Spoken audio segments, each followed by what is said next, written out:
Le Flash Info.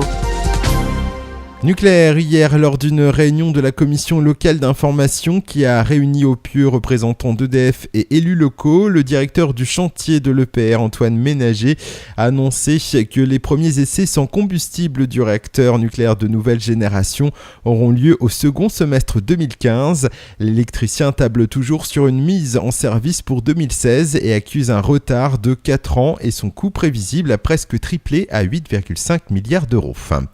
Dans le sud du département, un homme a été la cible d'une tentative de meurtre dans la nuit de mardi à mercredi dans le bourg de Sourdeval, sur la route de Vire.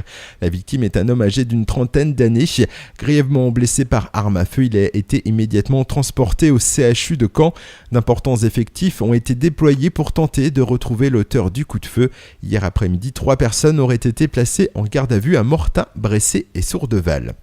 Assise de la Manche, hier au palais de justice de Coutances, s'est ouvert pour 3 journées le procès d'un homme de 33 ans accusé de viol et violence, certaines avec armes, dont ont été victimes 3 de ses compagnes successives. Le procès se déroule à huis clos. Si les faits sont reconnus, l'homme encourt une peine de 20 ans de réclusion criminelle.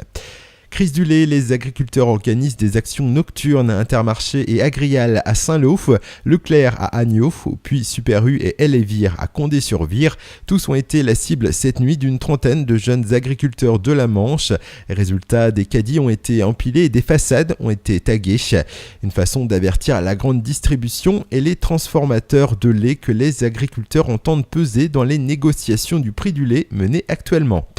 Et puis grève en vue au Conseil général de la Manche. Hier, l'intersyndicale a boycotté le comité technique paritaire sur l'OARTT, dont le projet prévoit la suppression de 5 jours de RTT et congés et l'annualisation du temps de travail. Les syndicats refusent un recul social et appellent les agents à se mobiliser jeudi 27 février pour une journée d'action et de manifestation.